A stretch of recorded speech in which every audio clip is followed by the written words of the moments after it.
This is Storm Chaser Tyler Kurtz giving a full analysis breakdown of my chase on May 17th, 2019. I wasn't expecting anything to happen on this day. I don't know why I wasn't very confident. It was just one of those days, I guess. But to my surprise, the cap did end up breaking. I went southwest to a storm that had fired up nicely. I hung around for a little bit on it.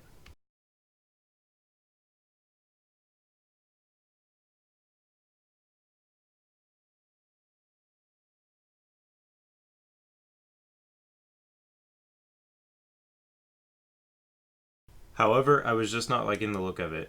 I looked on radar and there was a storm directly south of me that looked impressive.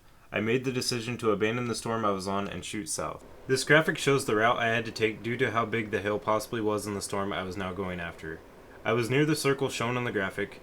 I then had to go back east from where I was and shoot south from there to avoid running into any large hail.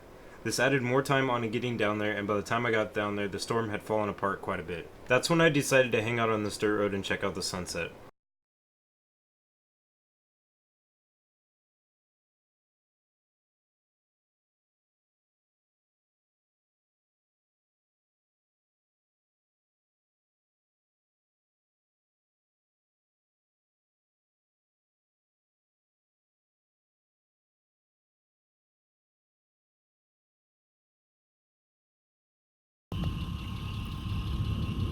Just a beautiful Kansas evening. Got the frogs behind me. Got this beautiful updraft. The motion. A nice Kansas sunset. Turned out to be a pretty good day. That was awesome.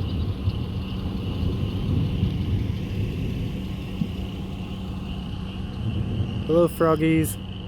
While there, I also noticed some nice updrafts that were going up right in front of me. I couldn't get radar to load at the time due to being in a dead service area, and I didn't think anything of it that this very well could be the storm strengthening again. I don't exactly know why I didn't even notice what was happening right in front of me. I guess I was tired and was ready to get back home. This is a prime example of why you should always go by your visuals when you are on a storm and not rely heavily on radar. I would like to thank Storm Chaser Zachary Walters for providing me with the radar images from here on out. This radar image is from right around the time I was getting these videos and pictures. This radar image is right around the time I was filming the updraft. This graphic shows where I was on the dirt road in location to the previous radar image. Notice how right about where I am is where the rotation picked up a lot at that time. On this graphic, I have the Google Earth graphic and the radar image overlaid where the county lines match almost perfectly. They are just slightly off. Let me point out to you the county lines on each image. On Google Earth, the county lines are displayed in the lime green, where my red marker is right over. On Radar Scope, the county lines are displayed as the very dim white lines. Let me brighten it so you can see it better. The following is a time-lapse I got of the updrafts with my GoPro. I actually didn't notice the previous times when I reviewed and edited footage that there was indeed multiple funnel clouds and even a brief spin-up in this time-lapse. Let's slow the video down a little, zoom in, and break down what is going on. Circled is the start of one funnel cloud. Circled again is the funnel and ground circulation that was kicked up.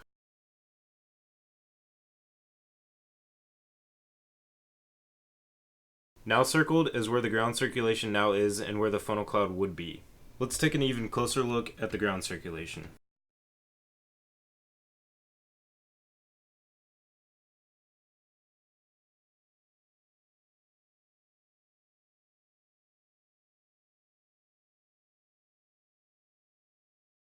As you can tell, all of this was coming directly for me without me even realizing.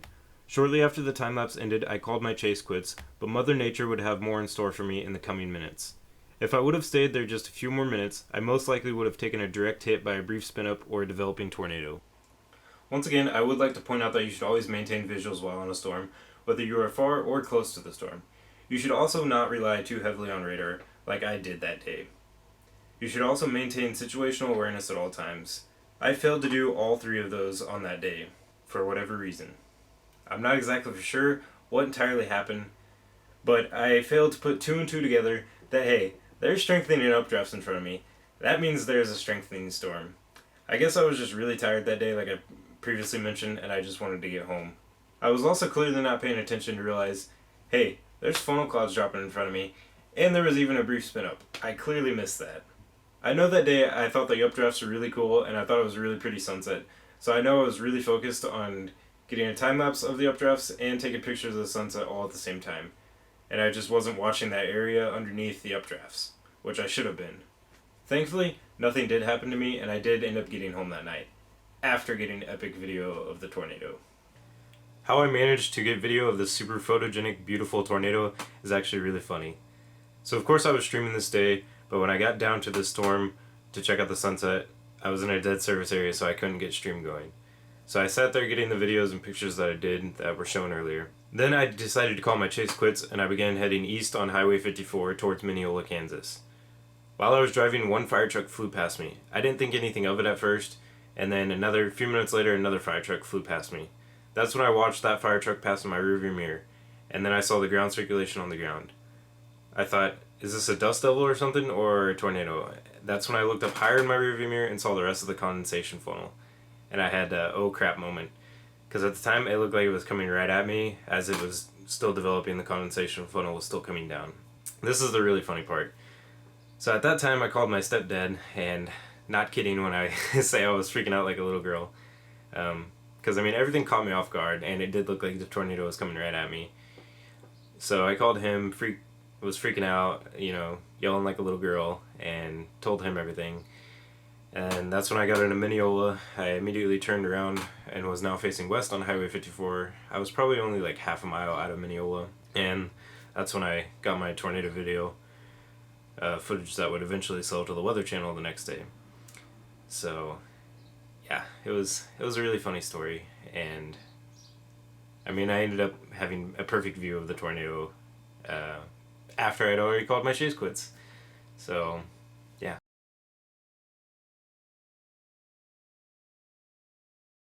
Let's break down the initial start. It was very hard to see, but you can actually see two areas of ground circulation, but only one condensation funnel. Let me circle those two areas of rotation.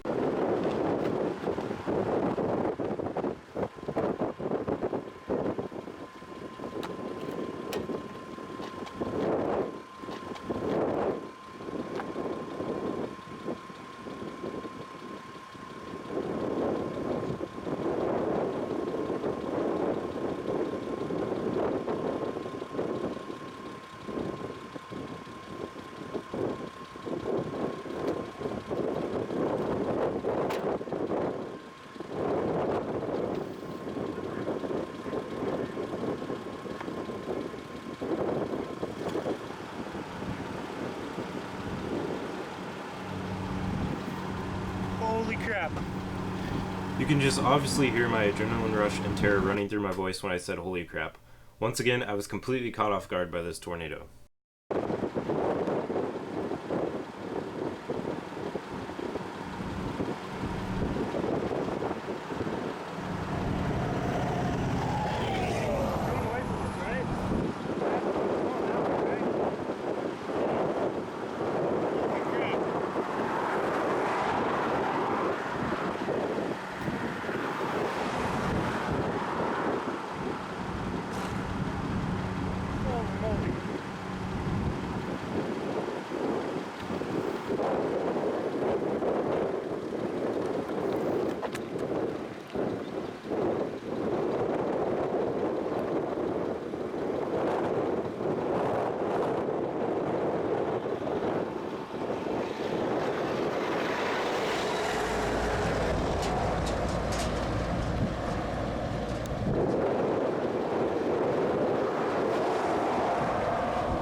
You can really see the suction vortices start to pick up.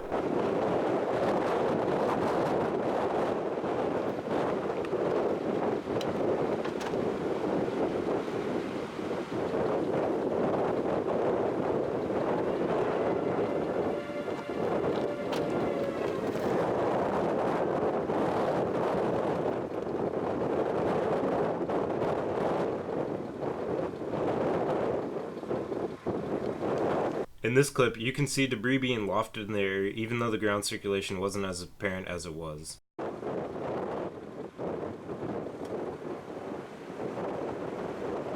You can really see the suction vortices start to ramp up and become more violent. You can also still see some debris being lofted in the air.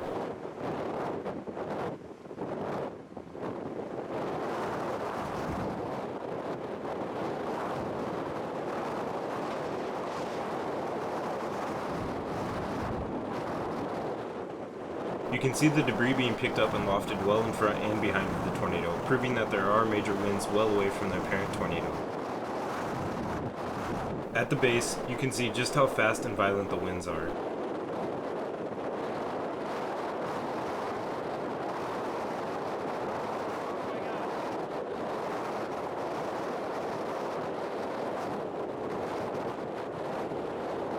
At times, you can see the vertical vortices and some horizontal ones at times.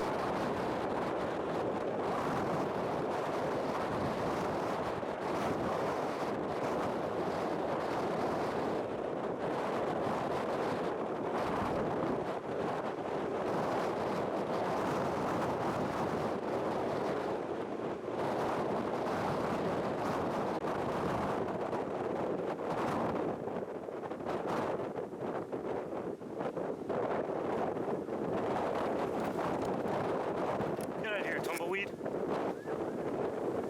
I cannot believe this. I can't even make a spotter network report or anything.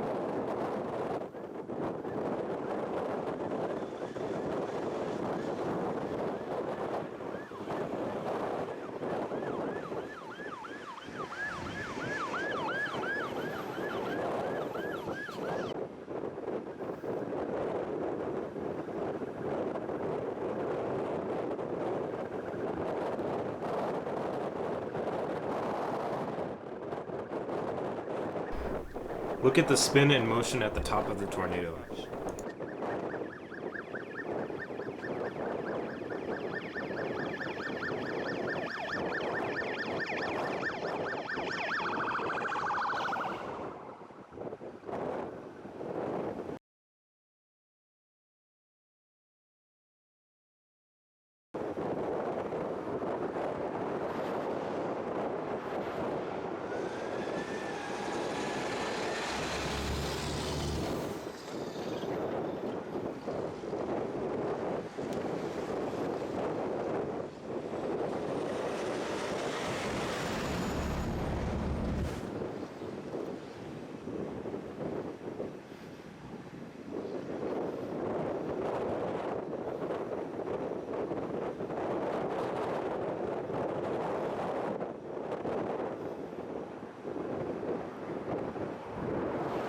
The tornado would continue well into the night.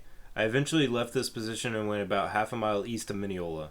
I could still see the tornado whenever lightning would strike. I pulled off to the side of the highway in disbelief of what all just happened.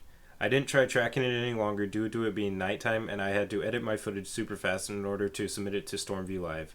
I had a major adrenaline rush for about an hour after this. The next morning, I woke up to discover that the Weather Channel had purchased a portion of my footage. Here is the footage that sold to the Weather Channel. And really heavy rain. You know, Nebraska's been hit so hard with flooding also. So these are also images that we have of severe storms in Kansas. You can see that strong rotation of a tornado there all over a farm. This is in Clark County. Some grain bins, some sheds, and a diesel tank were also damaged. You can even see some of that debris kind of flying in the air there, and you can really hear the roar of that tornado. A couple days later, I got contacted by Paul Goddard with Stormview Live asking if I would like to do a phone interview with the Weather Channel. I said yes, of course. Here's that interview. Hey, I want to bring in Storm Tracker Tyler Kurtz. He got some incredible tornado footage on the plains in Kansas over the weekend. Let's talk to him while we show you the images that he captured. Tyler, thanks for joining us this morning. I know you are getting ready for a busy day, as many are. You were just outside Minneola, Kansas, and boom. Tell us what happened. Yeah, good morning, Jim. I actually had called my chase quits for the night, and I was just checking out the sunset a little bit beforehand. And then one fire truck flew past me, and I didn't really think of anything of it. I thought maybe a lightning strike or something. And then a couple minutes later, another fire truck flew past me, and then that's when I looked in my rearview mirror, saw the ground circulation, and then looked up higher in my rearview mirror and saw the rest of the condensation funnel. And so then I got into Minneola, Kansas, turned immediately around, and was facing west on Highway 54, and that's when I got my footage, and the rest is history. The second footage is incredible. I mean, seriously, this is one of the most picturesque tornado. The spot that you were in, obviously backlit like this. I mean, this is the same one, right? This is what it became. Yeah. Yep. Yeah, it's unbelievable. What kind of damage did they have there? Do you know of any damage? I can't remember all these tornadoes we've had. I believe the preliminary report said EF3 damage, which is just unbelievable to me that I intercepted that close range. That's pretty unbelievable, actually had man. that coming down at me at one point and not even realizing it. So here's the official track of that tornado provided by the National Weather Service out of Dodge City, Kansas.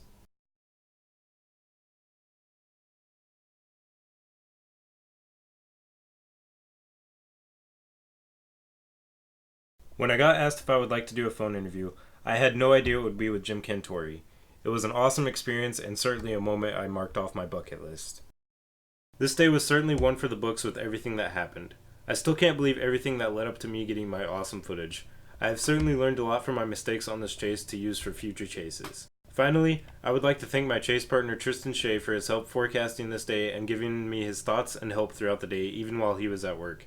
I wish he could have been there to experience all of this with me. Next, I would like to thank storm chaser Zachary Walters for helping me out with providing me some of the radar images. Last but not least, I would like to thank all those who have watched my chase partner and myself stream our chases live on Twitch and all those who follow us and like us on Facebook. We are very humbled to have come as far as we have in just 2 years of chasing. If you enjoyed this, please make sure to give me your feedback. It is much appreciated. If you enjoyed and would like to see more videos like this in the future, please let me know that as well.